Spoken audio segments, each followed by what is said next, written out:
नमस्कार and welcome you to world affairs. मैं हूं प्रशांत धवन। नाउ ये है आपके सामने वो हिस्टोरिक फोटो जिसको लेकर चाइना बहुत ज़्यादा गुस्सा है।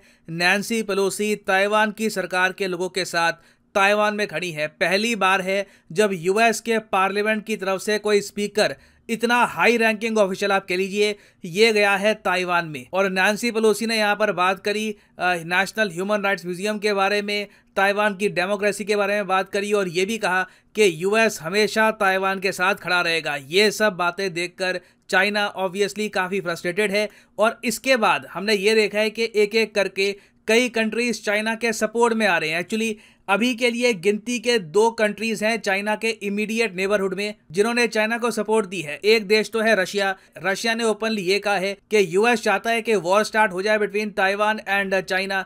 फिर दूसरा देश जो यहाँ पर चाइना की सपोर्ट में आया है रशिया के बाद, वो है पाकिस्तान। यहाँ पर आप देख पाओगे आर्टिकल है पाकिस्तान के न्यूज आउटलेट का। यहाँ पर लिखा है कि Pakistan sides with China in row with US over Nancy Pelosi. और ये देखिए पाकिस्तान के लिए एक बहुत ही ज़्यादा कठिन निर्णय रहा होगा। पाकिस्तान ने अभी रिसेंटली ही आपको पता होगा यूएस से हेल्प मांगी है। पाकिस्तान के आर्मी चीफ ने खुद यूएस को कॉल करके अपील करी कि प्लीज़ आईएमएफ से हमारा जो लोन है ये रिलीज करवा दो। उसके बाद भी हम यहाँ पर देख रहे हैं कि चाइना का इन्फ्लुएंस इतना ज़्यादा है पाकिस्तान पर कि जब बात आई ताइवान की, जो एक कोर इंटरेस्ट है चाइना का, वहां पर पाकिस्तान को यूएस के अगेंस्ट बोलना पड़ा। और पाकिस्तान ने लिटरली यहां पर यह कहा है कि यूक्रेन क्राइसिस से ही दुनिया को इतना नुकसान हो गया, एक और क्राइसिस यहां पर खड़ा ना हो जाए ताइवान के साथ। हम सबको कोशिश करनी चाहिए कि वन चाइना प्रिंसिपल के हिसाब से चलें। तो पाकिस्तान ने बेसिकली यही कहा है कि ताइवान बिलोंग्स टू चाइना, और कोई और कंट्री अगर कुछ और संकेत भेज रही है यहां पर तो इससे रीजन के पीस को नेगेटिव इंपैक्ट होगा। नाउ इसी बीच हम ये भी देख रहे हैं कि इंडिया लद्दाख में भी काफी एक्टिव हो गया है। और इंडिया में भी आज के समय बहुत बातचीत हो रही है कि शायद इन द फ्यूचर इंडिया को भी एक डेलीगेशन भेजना चाहिए, ऑफिशियल डेलीगेशन भेजना चाहिए ताइवान में। डिस्कस करेंगे इस टॉपिक को इन डेप्थ, बहुत कुछ आपको जानने को मिलेगा। मगर आगे बढ़ने से पहले आपसे क्वेश्चन पूछूंगा। क्वेश्चन यहाँ पर यह है कि हाल ही में वो कौन सा देश है जहां पर पिछले 300 साल में अब तक का सबसे बड़ा पिंक डायमंड मिला है? अंगोला, कांगो, श्रीलंका, जिम्बाब्वे, बताओ किस देश में मिला है सबसे बड़ा पिंक डायमंड?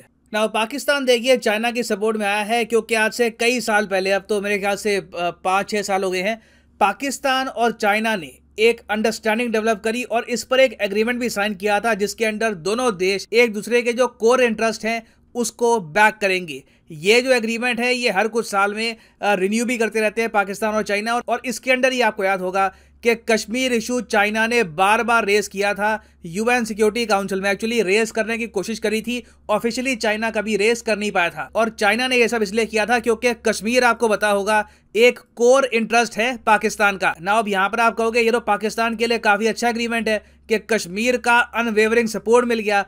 एक्चुअली देखिए ऐसे एग्रीमेंट्स में ज़्यादातर फायदा उठाता है बड़ा देश, और यहाँ पर भी चाइना ने फायदा उठाया है क्योंकि पाकिस्तान के घूम फिर के कितने कोर इंटरेस्ट हैं, 2 ही हैं। एक तो इंडस वाटर ट्रीटी आप कह सकते हैं कुछ हद तक, उसके अलावा कश्मीर।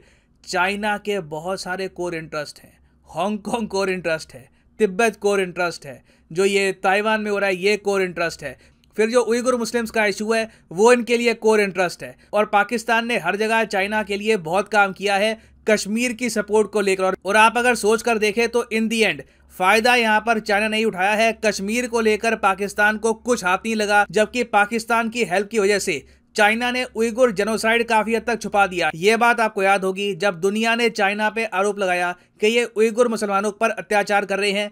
पाकिस्तान उन गिने चुने कंट्रीज में से था जो चाइना के डिफेंस में आया। ना सिर्फ उइगुर मुस्लिम्स के केस में, इवन हांगकांग के केस में, ये भी आप जान के हैरान होंगे, पाकिस्तान ने ना टोटल 55 कंट्रीज का एक ग्रुप खुद लीड किया था। और इन कंट्रीज ने यूएन में कहा, यूएन में चिट्ठी डाली और ये कहा विकसित कंट्रीज को, यूरोप को, यूएस को, बाकी सबको कि आप प्लीज चाइना के जो इंटरनल इश्यूज हैं हांगकांग को लेकर वहां पर कमेंट मत करिए। जी हाँ, हांगकांग को लेकर भी पाकिस्तान ने हेल्प करी चाइना की। और आज भी आप अगर देखो ताइवान के इशू को लेकर भी पाकिस्तान उन गिने चुने कंट्रीज में से है जो चाइना के बचाव में आया है। तो इसलिए मैंने कहा था यूजुअली जब भी ऐसे एग्रीमेंट साइन होते हैं तो जो बड़े कंट्रीज हैं वही फायदा उठाते हैं, छोटे कंट्रीज काफी बार सिर्फ सर्विसिंग ही करते हैं। अब ये तो हमने बात कर ली है पाकिस्तान की। इंडिया की अगर हम बात करें तो क्या इंडिया को भी कभी एक स्पीकर भेजना चाहिए, पार्लियामेंट का स्पीकर भेजना चाहिए ताइवान में? ये डिस्कशन अब इंडिया में स्टार्ट हो चुका है। शशि थरूर साहब ने रिसेंटली कहा एक इंटरव्यू के दौरान कि ताइवान कार्ड जो है ये इंडिया भी प्ले कर सकता है अगर चाइना बॉर्डर पे अग्रेशन लगातार दिखाता रहता है। थरूर साहब ने यह कहा कि अगर यूएसए के पार्लियामेंट के स्पीकर जा सकते हैं ताइवान में तो इंडिया ऐसा क्यों नहीं कर सकता।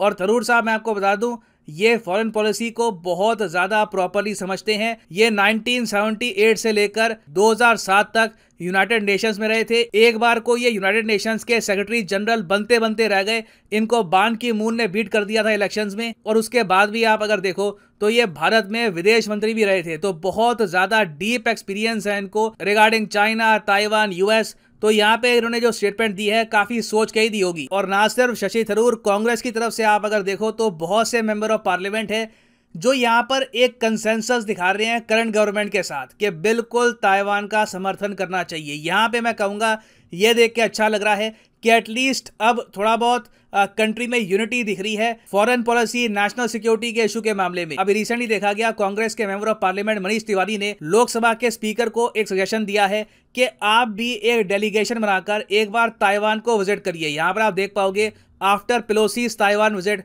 Congress MP has a suggestion for Om Birla. और अगर आप सोच रहे हैं क्या इससे सरकार पे प्रेशर बनाया जा रहा है कि सरकार एक्शन ले कि इंडिया फंस तो नहीं जाएगा ये सब करके। देखिए मैं आपको बता दूं कि इंडिया, हालांकि नैन्सी पेलोसी ने जो किया है वो तो काफ़ी बड़े लेवल पे है, मगर इंडिया भी अपने मेंबर ऑफ पार्लियामेंट भेज चुका है ताइवान में। आपको पता होगा जब ताइवान की प्रेसिडेंट रिसेंटली जीती थी चुनाव, तब जब इनकी स्वेरिंग इन सेरेमनी हो रही थी तब उस वक्त बीजेपी की तरफ से 2 मेंबर ऑफ पार्लियामेंट गए थे इनकी स्वेरिंग इन सेरेमनी में। और ये दोनों काफी प्रोमिनेंट मेंबर ऑफ पार्लियामेंट है। इनमें से एक है मीनाक्षी लेखी जो आज के समय बन चुकी है मिनिस्ट्री ऑफ एक्सटर्नल अफेयर्स में मिनिस्टर ऑफ स्टेट। सीधा डॉक्टर एस जयशंकर के साथ ये काम करती है विदेश मंत्रालय में। तो ऐसा नहीं है कि हम लोग बहुत पीछे हैं यूएसए से इस पर्टिकुलर एस्पेक्ट में। 2 मेंबर ऑफ पार्लियामेंट हम भेज चुके हैं इन द पास्ट। क्या लोकसभा के स्पीकर, इंडिया के लोकसभा के स्पीकर को ताइवान में जाना चाहिए या नहीं जाना चाहिए, इसके बारे में मैं चाहता हूं आप नीचे लिखिए कमेंट सेक्शन में। मैं जेन्युइनली जानना चाहूंगा आपका opinion. You can be for it, you can be against it. Comment section में ओपन रखता हूं। आपको अगर मुझसे डिसएग्री करना है, एग्री करना है, आप कर सकते हैं। I give you the freedom to do that. Now ये तो हमने बात कर ली है इंडिया में डिस्कशन क्या हो रहे हैं।